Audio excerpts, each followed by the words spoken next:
a small quiet town surrounded by lush green hills and thick forests, life moved at a gentle pace.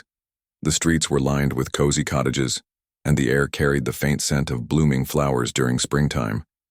It was the kind of place where everyone knew each other's names and secrets rarely stayed hidden for long.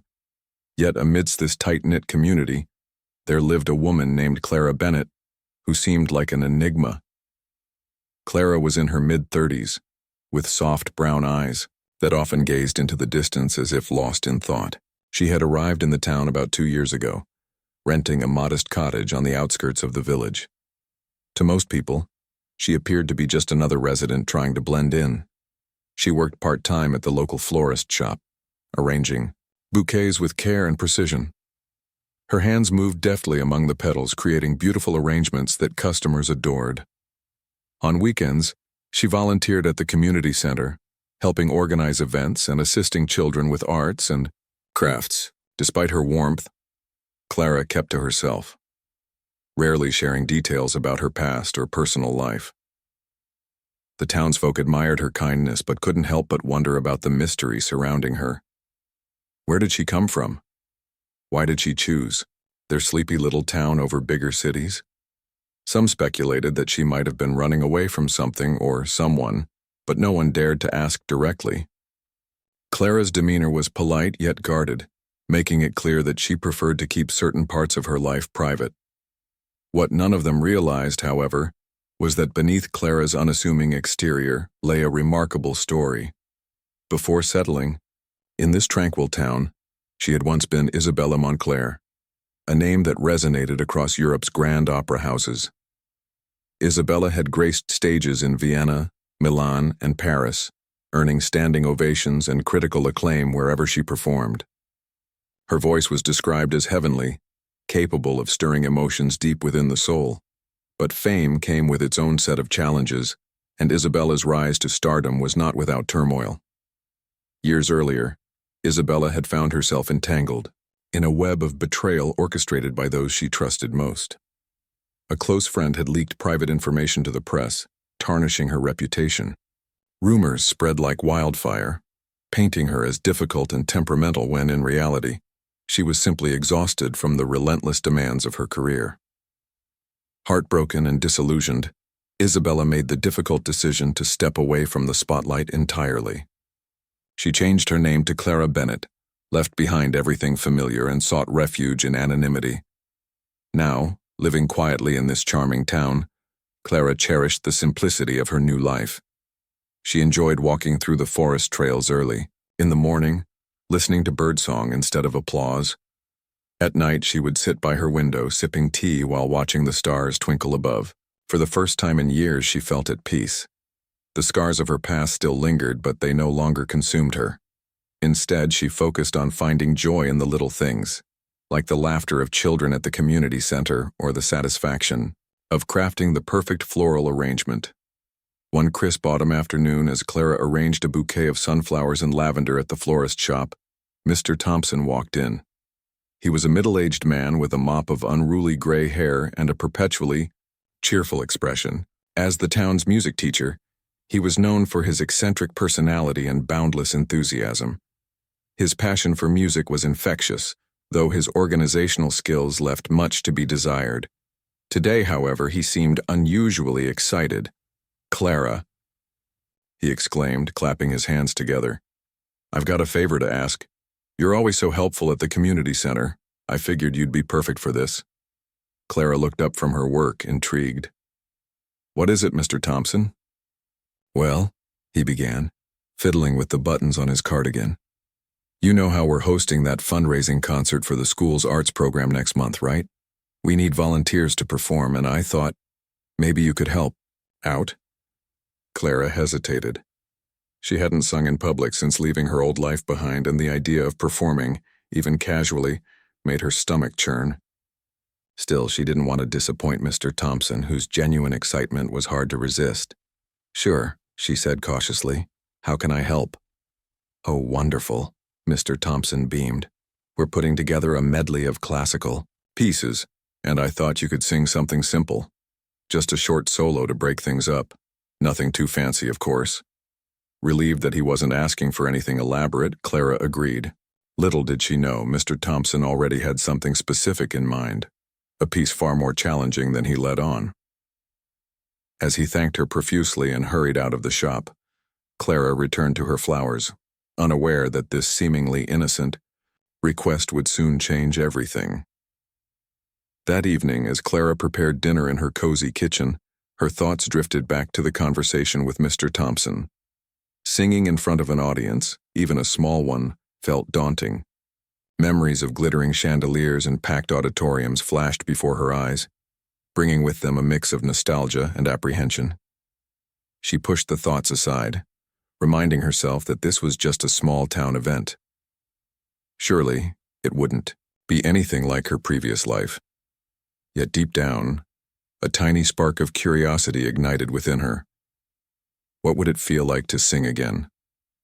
Could she still reach those high notes that once earned her thunderous applause? For now, Clara decided to focus on the present, leaving the future and its possibilities to unfold in due time. The days leading up to the first rehearsal passed quickly, and Clara found herself growing increasingly uneasy. She had agreed to help Mr. Thompson with the concert, but the idea of singing, even something simple, felt like stepping into uncharted territory. Her mind was a whirlwind of conflicting emotions. On one hand, she wanted to support the community and contribute to the arts program, which she knew was struggling for funding. On the other hand, the thought of standing in front of an audience again stirred memories she had worked hard to bury. When the day of the rehearsal finally arrived, Clara made her way to the high school auditorium, her hands trembling slightly as she clutched the strap of her bag. The building was alive with activity. Students milled about in the hallways, chatting and laughing, while volunteers bustled around setting up chairs and testing microphones. Clara slipped inside quietly, hoping to go unnoticed. But almost immediately Mr. Thompson spotted her and waved enthusiastically. "There you are, Clara," he called out, his voice echoing through the nearly empty auditorium. "I'm so glad. You're here. We're just about to get started." Clara forced a smile and nodded, though her heart was pounding. Mr. Thompson ushered her toward the stage, where a small group of performers had gathered. There were a few parents from the school, a couple of students brave enough to sing duets, and even a retired teacher who played the piano. Everyone seemed excited, their faces glowing with anticipation. Clara, however, felt out of place, like a puzzle piece that didn't quite fit. "All right, everyone," Mr. Thompson began, clapping his hands to get their attention. "Thank you all for coming today. As you know, this concert is a big deal for us. It's not just about raising money, but also celebrating the arts. Now let's go over the lineup." He pulled out a crumpled sheet of paper and began listing the acts. Duets, instrumental pieces, and ensemble performances filled the schedule, each one more cheerful than the last. Clara listened intently, wondering when her turn would come. Finally, Mr. Thompson turned to her with a warm smile. "And now, Clara," he said, his tone casual yet eager, "you'll be doing a solo piece, just something simple to add a touch of elegance to the evening." Clara swallowed hard, trying to mask her nerves. Simple sounded manageable, she told herself. Surely it wouldn't involve anything too complicated. But then Mr. Thompson reached into his folder and pulled out a sheet of music, handing it to her with a flourish. "Here we go," he said brightly. "I picked this for you. It's from Turandot by Puccini. Do you know it?" Clara stared at the page, her breath catching in her throat. The title at the top read Nessun Dorma, and beneath it lay a labyrinth of notes and markings. It was one of the most iconic and challenging arias in the operatic repertoire. Known for its soaring melodies and dramatic crescendos, it required not only technical skill but also profound emotional depth.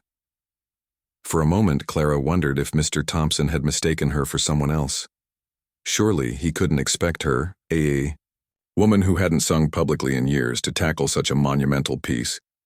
"Mr. Thompson," she began hesitantly, This seems a bit advanced. Are you sure this is what you want me to sing?" "Oh, don't worry," he replied, waving off her concern with a dismissive gesture. "It's just for fun. No pressure at all. Besides, I trust you'll do great." His Confidence in her abilities was both flattering and terrifying. Clara glanced around the room, searching for an escape route, but everyone was busy rehearsing their parts. She felt trapped, unable to protest further without drawing unnecessary attention to herself. Reluctantly, she tucked the sheet music into her bag and nodded. "I'll give it a try," she murmured, though doubt gnawed at her insides. As the rehearsal continued, Clara sat quietly on the sidelines, listening to others practice their pieces. The students giggled nervously as they stumbled through their duets while the retired teacher played snippets of classical tunes on the piano. Despite the chaos, there was an undeniable sense of camaraderie in the room. Everyone was working, together toward a common goal, united by their love for music. Clara couldn't help but feel a pang of longing. Once upon a time, she had been part of a similar world, surrounded by people who shared her passion. But that world now felt impossibly distant. When the rehearsal ended, Clara lingered behind, waiting until the auditorium emptied before making her way home. The walk back to her cottage gave her time to think, though her thoughts were far from comforting. She replayed Mr. Thompson's words in her mind. No pressure at all. If only he knew how much weight those 8 bars of music carried. To him, it might have been just another song, but to Clara, it represented everything she had tried to leave behind. That night, as she sat at her kitchen table with the sheet music spread out before her, Clara wrestled with indecision. Should she tell Mr. Thompson the truth? Confess that she wasn't cut out for such a demanding piece? Or should she accept the challenge and see where it led? Her fingers traced the notes absently, and before she realized it, she had begun humming, the melody under her breath. At first her voice faltered, rusty from years of disuse. The high notes felt unreachable, and the phrasing came awkwardly. Frustration bubbled up inside her, threatening to overwhelm her resolve. But instead of giving up, Clara took a deep breath and tried again. Slowly, tentatively, the notes began to flow more smoothly. Memories of her training resurfaced, the countless hours spent perfecting technique, the discipline instilled by her mentors, the thrill of mastering a difficult passage. Each note brought her closer to the person she used to be, stirring emotions she had long suppressed. By the time she finally stopped, her throat was sore, and her eyes were damp with tears. Yet despite the exhaustion, she felt a flicker of something she hadn't experienced in years: hope. Maybe, just maybe, she could rise to the occasion, not because Mr. Thompson expected it of her, but because she owed it to herself to rediscover the joy that music once brought her. As she climbed into bed that night, Clara resolved to give it her best shot. She didn't know what the future held, or whether she was ready to face the spotlight again. All she knew was that for the first time in a long time, she felt alive. And perhaps that was enough. The days that followed were unlike any Clara had experienced in years. Each morning she woke up with a sense of purpose, her mind already racing through the notes and phrases of Nessun Dorma. The aria was a mountain to climb, and though the summit seemed distant, she was determined to reach it. Her small cottage became her sanctuary, a place where she could confront the ghosts of her past while forging a new path forward. Clara began her practice sessions early, before the sun rose and bathed the hills outside her window in golden light. She started slowly, warming up her voice with scales and simple exercises. At first it felt strange. Her vocal cords were stiff, unaccustomed to the demands being placed on them. But as the days passed, her voice grew stronger, more supple. Notes that had once eluded her began to fall into place one by one. It wasn't just about hitting the right pitches. It was about capturing the emotion behind the music, the raw vulnerability that made Nessun Dorma so powerful. She spent hours studying the sheet music, poring over every detail, the dynamics, the phrasing, the subtle shifts in tone. All of it mattered. Clara remembered the lessons from her early training, when her teachers would remind her that opera wasn't just singing. It was storytelling. And this particular story was one of longing, determination, and ultimate triumph. As she practiced, she found herself connecting with the character in ways she hadn't anticipated. The words resonated deeply, stirring emotions, She thought she had locked away forever. But it wasn't easy. There were moments of frustration, times when her voice cracked or her breath faltered, leaving her feeling defeated. One evening, after struggling with a particularly challenging passage, Clara sank onto her couch, tears streaming down her face. She wondered if she was making a mistake, if she was foolish to think she could reclaim something she had abandoned so long ago. Yet, even in those dark moments, a quiet voice inside her urged her to keep going. "You've done this before," it whispered. "You can do it again." To help herself stay focused, Clara adopted a routine. Every afternoon, she took long walks through the forest trails near her home, using the time to clear her mind and recharge. The rustling leaves and chirping birds provided a soothing backdrop, allowing her to reflect on her progress without judgment. Sometimes, she would hum snippets of the area softly, letting the melodies blend with the natural symphony around her. These walks became a form of meditation, grounding her and reminding her why she loved music in the first place. As the weeks went by, Clara noticed changes, not just in her voice, but in herself. She stood taller, her posture more confident. Her hands, once hesitant, now moved with assurance as she gestured along with the music. Even her neighbors remarked on the transformation. Mrs. Harper, who lived 2 cottages down, commented on how radiant Clara looked these days. "You seem different," she said one afternoon while they chatted over cups of tea, "like there's a spark in you that wasn't there before." Clara smiled, unsure how to explain the shift. How could she put into words the way music was healing her piece by piece? Instead, she simply nodded and changed the subject, steering the conversation toward Mrs. Harper's grandchildren. Meanwhile, rumors about the upcoming concert began to swirl around town. People were curious about the lineup, especially the mysterious soloist. Mr. Thompson, ever the optimist, hinted that Clara's performance would be something special, though he didn't elaborate. This only fueled speculation, with some townsfolk convinced she was secretly tone-deaf, and others betting she'd surprise everyone. Clara tried to ignore the chatter, focusing instead on perfecting her craft. Still, she couldn't deny the growing excitement bubbling beneath the surface. One evening, as she rehearsed alone in her living room, Clara decided to record herself. Setting up her phone on a tripod, she sang through the entire area, pouring every ounce of emotion into the performance. When she finished, she hesitated, unsure if she wanted to listen to the playback. Finally, taking a deep breath, she pressed play. What she heard surprised her. It wasn't flawless. There were still areas that needed work. But it was good. Better than good, in fact. For the first time, she allowed herself to believe that she might actually pull this off. The realization brought both relief and anxiety. Performing in public meant exposing herself to scrutiny, something she had avoided for years. What if people recognized her? What if they connected the dots between Clara Bennett and Isabella Montclair? The thought terrified her, but it also intrigued her. Perhaps it was time to stop running from her past and start embracing it. Not as a burden, but as part of who she was. With the concert just days away, Clara threw herself into final preparations. She borrowed a gown from a neighbor, a flowing midnight blue dress that reminded her of the elegant costumes she used to wear on stage. Standing in front of her mirror, she practiced walking in heels, adjusting her posture, and imagining what it would feel like to step onto a stage again. Each movement felt foreign yet familiar, like slipping into an old skin that still fit perfectly. On the morning of the concert, Clara woke up to find the town buzzing with anticipation.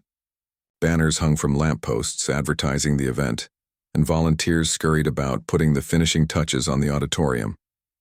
Clara joined them briefly, helping arrange flowers on the stage and ensuring everything was in order. Despite her nerves, she found comfort in the camaraderie of the group. Everyone was working together, united by a shared goal. That night, as Clara prepared backstage, she caught glimpses of the audience filing in. The auditorium was packed, parents, students, teachers, and townsfolk filling every seat. She peeked through the curtain, her heart pounding. Faces blurred together, but she recognized a few. Mrs. Harper waving encouragingly, Mr. Thompson pacing nervously near the piano, and even the florist shop owner giving her a thumbs up. Their support buoyed her spirits, reminding her that she wasn't alone. When her name was announced, Clara took a deep breath and stepped onto the stage. The spotlight hit her, warm and unwavering, as applause rippled through the crowd. For a moment she froze, overwhelmed by the weight of the moment. Then she closed her eyes, drew in a steadying breath, and began to sing. The first notes soared, clear and powerful, filling the room with an ethereal beauty. Clara poured her soul into the performance, channeling every ounce of emotion she had, rediscovered during her weeks of practice. As the final crescendo approached, she felt a surge of energy, a sense of triumph that transcended the stage. When the last note faded, silence hung in the air for a heartbeat before erupting into thunderous applause. Clara bowed deeply, her cheeks flushed, her heart swelling with gratitude. In that moment, she realized something profound. She wasn't just singing for the audience or for Mr. Thompson. She was singing for herself, for the woman she had been, the person she had become, and the future she was beginning to envision. The moment Clara stepped onto the stage, the atmosphere in the auditorium shifted. The chatter and rustling of programs ceased as all eyes turned to her. Standing beneath the spotlight, she felt exposed, yet strangely calm. Her gown shimmered under the soft glow, its deep blue fabric catching the light like water rippling in a moonlit stream. For a brief second, Clara hesitated, her mind flashing back to the countless stages she had graced as Isabella Montclair. But this wasn't Vienna or Milan. It was her quiet little town, filled with people who cared about her, even if they didn't fully understand her story. Clara took a deep breath, grounding herself in the present. She glanced at Mr. Thompson, seated at the piano, his fingers poised above the keys. He gave her an encouraging nod, completely unaware of the magnitude of what he had asked her to do. Then, with a final steadying exhale, Clara opened her mouth and began to sing. From the very first note, the audience was spellbound. Her voice soared effortlessly, rich and resonant, filling every corner of the auditorium. The opening lines of Nessun Dorma were delivered with precision and grace, each syllable dripping with emotion. Clara poured her heart into the performance, channeling not just the character's longing but also her own journey, the years of silence, the pain of betrayal, and the quiet strength she had found in solitude. As she sang, it was as though time stood still. No one moved, no one spoke. All that existed was her voice, weaving a tapestry of sound that seemed almost otherworldly. When she reached the climactic Vincerò, Clara unleashed the full power of her voice. The word rang out like a declaration, a promise not just to the audience but to herself. It was a moment of pure catharsis, where every ounce of fear, doubt, and regret melted away, leaving only triumph. Her chest swelled with pride as the final note hung in the air, lingering like a golden thread before fading into silence. For a heartbeat, the room was utterly still. Then, slowly, applause began to ripple through the crowd. It started softly, hesitant almost, as if people couldn't believe what they had just witnessed. But soon it grew louder, more fervent, until the entire auditorium erupted into thunderous cheers. People rose to their feet, clapping and whistling, their faces glowing with awe and admiration. Some wiped tears from their eyes, while others exchanged astonished glances, murmuring words like incredible and unbelievable. Clara stood frozen, overwhelmed by the response. She hadn't expected this. Not the standing ovation, not the sheer intensity of emotion radiating from the audience. Bowing deeply, she tried to smile, though her lips trembled slightly. As she straightened, she noticed Mr. Thompson staring at her, his jaw slack with disbelief. He stumbled to his feet, applauding wildly, his expression a mix of shock and delight. When the applause finally began to subside, Clara stepped forward to speak. Her voice, now unamplified, carried a warmth and humility that endeared her even further to the crowd. "Thank you," she said softly, her eyes scanning the sea of faces before her. I haven't sung like this in a long time. This town has given me so much, and I wanted to give something back. So thank you for letting me share this with you tonight." Her words were met with another round of applause, louder than before, but then someone near the front called out, "Who are you? That was extraordinary." The question hung in the air, and for a moment, Clara faltered. She hadn't planned to reveal anything about her past, but the sincerity in the voice compelled her to respond. Taking another deep breath, she said, "My name is Clara Bennett, but once upon a time I went by another name, Isabella Montclair." A collective gasp swept through the audience. Whispers erupted, growing louder as people pieced together the truth. "Isabella Montclair, the opera singer?" someone exclaimed. Others nodded, recalling headlines and album covers from years ago. Suddenly the pieces clicked into place. Her perfect technique, her commanding stage presence, the way she had transformed an ordinary high school auditorium into a grand concert hall. Mr. Thompson, still reeling from the revelation, leaned over to whisper loudly, "You're her, the famous soprano?" Clara chuckled nervously, her cheeks flushing. "Yes, I am. Or I was. But please, don't think of me that way anymore. Tonight I'm just Clara, your neighbor and friend." Her humility only deepened the audience's admiration. They cheered again, this time with renewed enthusiasm, as if celebrating not just her talent but her humanity. Clara basked in the moment, feeling a sense of belonging she hadn't experienced in years. These people, her community, had accepted her without judgment, embracing her for who she was rather than the persona she had left behind. After the concert ended, Clara was swarmed by well-wishers. Parents thanked her for inspiring their children, students shyly asked for autographs, and elderly residents shared stories of watching her perform on television decades ago. Mrs. Harper hugged her tightly, tears streaming down her face. "We always knew there was something special about you," she whispered. "But we never imagined this." As the night wore on, Clara found herself recounting snippets of her past, sharing bits of her journey with those who asked. She spoke candidly about the highs and lows of her career, the reasons she had walked away, and the peace she had found in anonymity. Though it was difficult to revisit some of those memories, she realized how healing it was to share them with people who cared. Meanwhile, word of her performance spread far beyond the confines of the small town. By the next morning, local newspapers were buzzing with headlines like "Hidden Gem, Former Opera Star Shines in Small Town Concert," and "Clara Bennett, the Mystery Singer Who Stole Our Hearts." Social media lit up with clips of her performance, posted by attendees eager to share the magic they had witnessed. Within hours, the video went viral, drawing comments from music lovers around the world. Reporters descended on the town, eager to interview Clara and uncover more about her life. Offers poured in, from prestigious concert halls inviting her to perform, from recording studios proposing new projects, and from fans begging her to return to the stage. At first, Clara felt overwhelmed, unsure how to navigate the sudden attention. But as she sifted through the messages, she noticed a recurring theme: gratitude.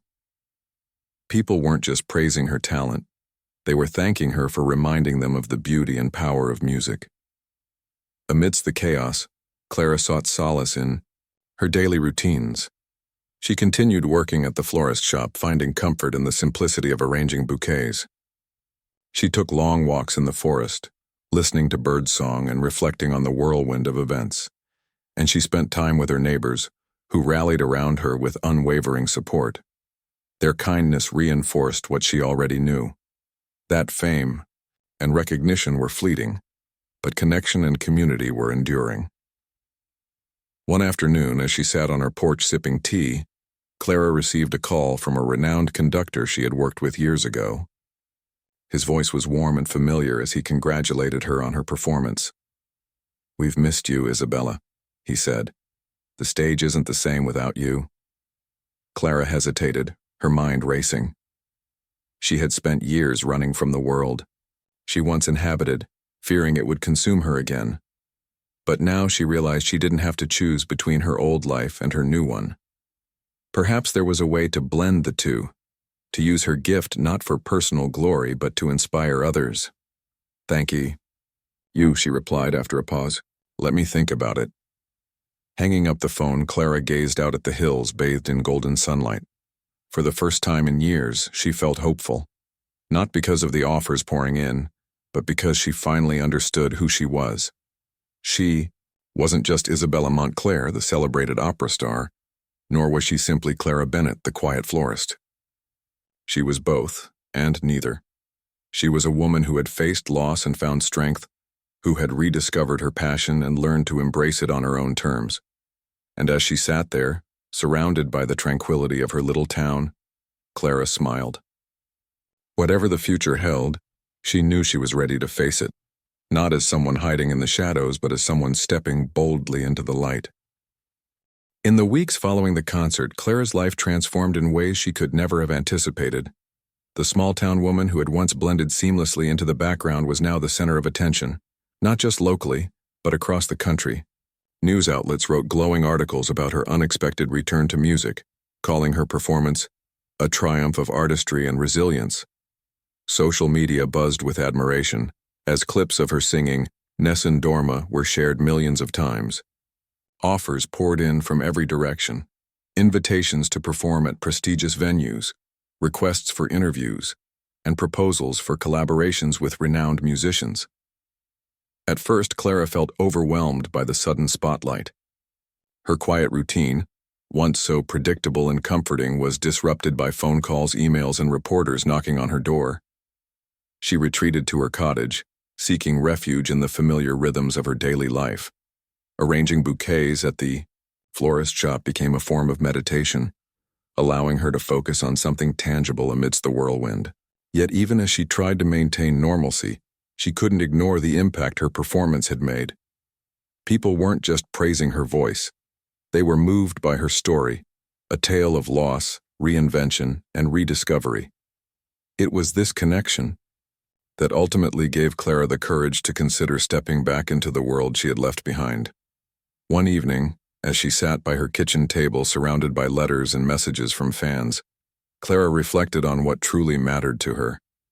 Fame and accolades no longer held the same allure they once did. What resonated deeply, however, was the realization that her music could inspire others. A letter from a young girl stood out among the pile. "Thank you for showing me that it's okay to start over," it read. "Your voice made me believe I can follow my dreams even if life gets hard." Tears welled up in Clara's eyes as she reread the words. This was why she had fallen in love with opera in the first place. Not for the applause or the glamour, but for its ability to touch hearts and transcend barriers. Determined to honor this newfound purpose, Clara decided to embrace her second chance, but on her own terms. She began responding to select offers, choosing opportunities that aligned with her values. Instead of committing to grand tours or headline performances, she focused on intimate concerts and community events where she could connect directly with audiences. She also dedicated time to mentoring aspiring artists, sharing the lessons she had learned throughout her career. Whether it was teaching vocal techniques or offering advice on navigating the complexities of the music industry, Clara found joy in nurturing the next generation of performers. Her decision to mentor young talent stemmed from memories of her own struggles early in her career. She remembered how isolating it had felt to navigate the competitive world of opera without guidance. Now she wanted to be the support system she had lacked. At the local high school, Clara volunteered to lead workshops for students interested in music. She worked closely with Mr. Thompson, helping him refine the arts program and encouraging shy singers to find their voices. Watching these teenagers blossom under her tutelage filled her with a sense of fulfillment she hadn't experienced in years. As word of Clara's mentoring efforts spread, more organizations reached out, eager to collaborate. One such partnership led to the creation of a scholarship fund for underprivileged students pursuing careers in the arts. Named after Clara's favorite flower, the sunflower, which symbolized resilience and growth, the fund quickly gained traction, attracting donations from across the globe. Knowing that her legacy would extend beyond her performances brought Clara immense satisfaction. Despite her growing visibility, Clara remained grounded, cherishing the simplicity of her life in the town. She continued her morning walks through the forest trails, finding peace in nature's stillness. Her neighbors, though proud of her achievements, treated her the same way they always had, with warmth and kindness. Mrs. Harper often stopped by with homemade pies, while Mr. Thompson joked about how he had unknowingly unearthed a hidden treasure when he asked her to sing. Their unwavering support reminded Clara of the importance of staying true to herself. Occasionally, Clara performed at larger venues, accepting invitations that allowed her to share her gift with wider audiences. These appearances were carefully chosen, ensuring they didn't overshadow her commitment to smaller, meaningful projects. Each performance was infused with the same passion and authenticity that had captivated the townsfolk during the fundraising concert. Critics hailed her return as a masterclass in emotional storytelling, while fans marveled at how her voice seemed richer and more soulful than ever before. Yet, despite the accolades, Clara's greatest pride came from the connections she forged. After one particularly moving concert, a man approached her backstage, tears streaming down his face. "Your voice saved me tonight," he said quietly. "I've been struggling to find hope, and hearing you sing reminded me that beauty exists, even in darkness." Moments like these reinforced Clara's belief in the transformative power of music. Mr. Thompson, meanwhile, became one of Clara's biggest champions. He attended nearly all her performances, cheering louder than anyone else in the audience. "I always knew you were special," he would say afterward, grinning ear to ear. "I just didn't realize how special." Though his initial request had been innocent and somewhat naive, it had sparked a chain reaction that changed both their lives forever.